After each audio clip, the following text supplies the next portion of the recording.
Hey guys, Jim Vinoski with Manufacturing Talks. We're back with round two of shipbuilding. And this week I'm going to talk about not why we can't build ships. It's going to be why can't we talk about why we can't build ships? So, interesting stuff around trying to get folks to own up to the problems we have and dive into the causes and the solutions. So, I'm going to talk about, why is it that I can't get anyone to talk about this? So, we'll be right back in just a minute to dig into that thorny problem here on Manufacturing Talks.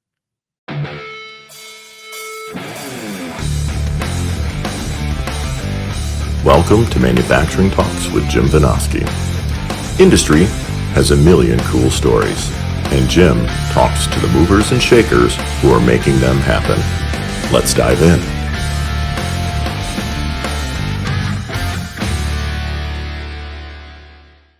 Hey, Jim Vinoski here. Okay, so we're back on the shipbuilding topic this week. As you may remember from last week, we hit on the disaster that we have in American shipbuilding, and I went over a bunch of facts and figures on that, and maybe some reasons why we are where we are. Just trying to drill down into the situation we have and get around eventually to talking about solutions. But this week, I wanted to kind of dive into a phenomenon I've noticed as I've investigated this. I talked last week about the article that was the basis for my show by Brian Potter from back in September 24. And that really is what got me looking into it. So over a year now, I've been wanting to talk more about shipbuilding. I finally had the Forbes article. I had Brent Sadler on my show a few months ago, and then am dedicating this month entirely to shipbuilding. What I've found as I've gone along, though, is I've reached out to a bunch of people to talk about this. And not only have I not had a lot of success, it's been eerie how people do not want to talk about the shipbuilding crisis in America. Brent Sadler being, God bless him, very welcome exception to that. He was very open and has had books out there. If you did not see that show, I've got a link in the description. Go check it out because that was a wealth of information. But I've talked to other people in the military, in shipbuilding, in adjacent industries, and some of them initially will be all revved up saying, yeah, let's get together and talk about it. And then when I try to firm up a time for them to be on the show or to comment for an article, I get ghosted. The primary example being a very high level naval officer. I will not use names or ranks, but I'm here to tell you this is one of the top guys in the country, retired. I connected with him and we traded notes. And initially, he was very interested in talking to me and committed to being on the show. This was months ago. And when I went back to him and started looking for details on booking him, nothing. I mean, I have never heard back from the guy since. That was after trading a number of notes and having this very positive reception. That's been kind of the extreme example and the highest ranking example.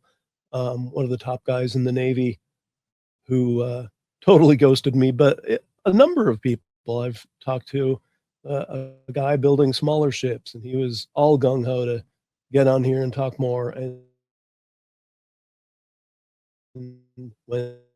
And so I just go, would people not want to talk about this? I mean, you heard the numbers if you tuned in last week. It's a dire situation and one that we have to address, or we may not exist as a country over the long haul. And yet you see all these people who really should be the ones talking about it, engaging about it, identifying the problems and coming up with solutions, and they're AWOL. So why is it? Now, number one, I knew even talking to that high-ranking naval officer, I'm fully aware there's things he can't talk about, probably a whole lot of stuff. And I get that. Let's be open about that and just acknowledge we can't discuss everything. We wouldn't be wise to discuss everything. There's national security sensitivities. We don't want to be tipping all our hands to our adversaries. And so, that shouldn't keep anyone from talking. It should just be an acknowledged fact that, hey, there are going to be things I don't go into here. Um, I think that's a piece of it, but I don't remotely think that's the only reason. I know there's gotta be politics there.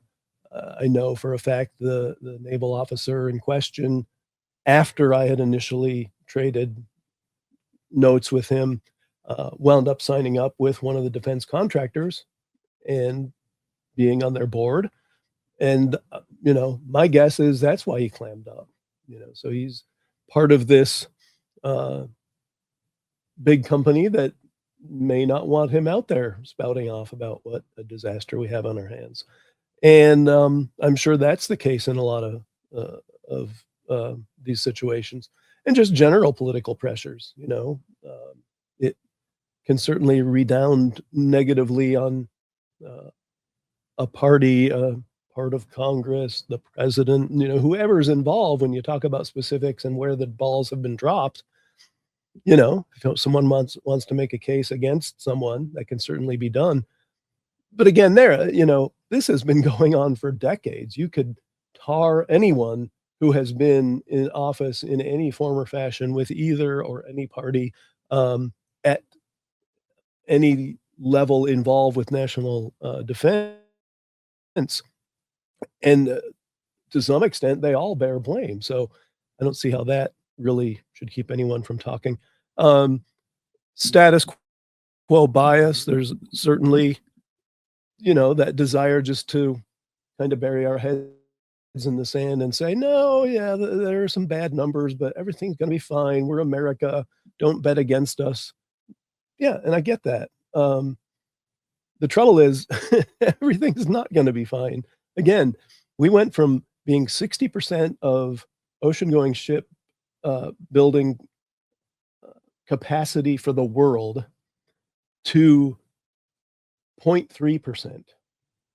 Um, the idea that everything's gonna be fine with those kinds of numbers is absolutely ludicrous, and, Brent, when he was here, talked about how we're already, uh, not where we need to be as far as Navy strength goes, numbers of ships, and we're going backwards. We're supposed to be a 500 some ship Navy. Um, the path we're on, we're going to be half of that, and that's almost not able to be turned around at this point. Even if we m waved a magic wand and fixed everything right now, ships take time. And so, um, even if we had the best of situations, we're facing some tough years ahead. Now we can fix some of that by relying on allies, and we're doing that. In my Forbes article, talked about the great work we're doing with the Koreans, with, the Philly Naval Shipyard and Hanwha, and, there are a lot of opportunities. The Europeans are still building a good number of ships, Koreans are doing great, Japan is a great shipbuilding nation, and so we've got places to go. Um, but we need to talk about the problems. The other piece there is there are career and professional risks, and I'll tell you a story from my own background. One of the companies I worked for years ago, um, it was very clear there was a culture, from a corporate perspective. It wasn't so much at the plants. We would talk openly at the plants about problems we had and how we were gonna fix them and where we wanted to go. I wound up getting to the corporate level, and I had heard some stuff about the politics, but I didn't care, you know? Um, I wound up being targeted for retribution by our vice president of engineering because I took notes in a meeting where people were critical of some very severe failures that engineering had, beyond a shadow of a doubt, committed, and, tanked a major project and caused all kinds of problems for the division I was in, and we talked openly about it like we should have in that meeting, and this VP got wind of the notes I took. Again, I wasn't the one even saying it. I was new to the position. I was just taking notes, and he essentially ended my career. I wound up leaving that company because I couldn't progress because of the retribution that this VP had instigated against me. That's fine, there's always gonna be something. But I'll tell you what, that company today is on the ropes, and they're probably not gonna be around in certainly the form they've been for decades and decades, because even today, they don't wanna talk about their problems, and they've got a whole bunch of them. And yet, I was just talking to a friend of mine who's still there the other day, and he was telling me how the executives are just glad handing everything and everyone and saying, "Yep, we're all good. We're doing the right stuff. We're on the right track." And they clearly aren't. And that's what we're doing with this shipbuilding thing. Um, there are some people out there, John Conrad is a very vocal voice that I admire. His uh, personal commentary, his website, they track things that are real and talk about things that are real. And Brent Sadler, again, a huge wealth of information on where we stand and what we should be doing and where we need to go. But there's so little of that. And I mean, John Conrad himself, I've seen complaining about how um, not nearly enough people are engaged with fixing the problems. And so, I'm here kind of just highlighting it again, probably not doing myself any favors, probably some other um, VP, like the guy at my former company, someone who's going to um, instigate retribution against me for speaking openly about our problems. But these are not just a problem where there's a company that might go under. I mean, this is a country that might go under. You know, the US has always been a powerhouse. We still are. Look what happened with the Venezuela operation and getting Maduro. And you have a lot of people talking about the technology they witnessed that was in action for that very brief operation. And so we've got a lot of advantages, but you know, the Navy's about projecting force, and our adversaries are looking at how they gobble up more and more of the globe and position themselves to be the big player down the road. And we've got a choice to make. Are we going to counter that, or are we going to be like Great Britain and kind of pull our empire back in and slowly decline, or as is the case with Great Britain today, rapidly decline, because they are headed for disaster in a whole other way, headed for totalitarianism. And that's what happens. You abandon those principles of power and the judicious and right use of power to make the world a better place. And your own country not only suffers, but it becomes a problem in itself. I don't want that to happen with America. So all I can say is we need to be talking openly about the shipbuilding crisis, and we need a bunch more players who are engaged in identifying the problems and coming up with solutions, and then making sure that those solutions are being acted upon as quickly as possible. I'll be doing more of that through this month. Next week, I will be focused more on what some of those potential solutions could be. And so tune back in next week. I'll try to be here at the normal time. I promised you that last week and unfortunately got a little bit under the weather. So I'm a little late again this week. I'll try to be on time with my usual um, Tuesday publication of the show. Let's see what we can do. Okay, so shipbuilding, moving right along in January, and appreciate you tuning in. Hey, put your comments about what's going on below in the comment section.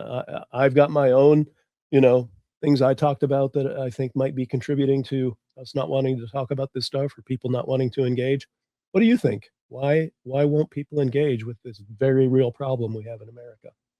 Put it down there. Love to get a back and forth going and hear what you have to say. So again, we'll be back next week. In the meantime, I'm Jim Vinoski with Manufacturing Talks, signing off. See ya.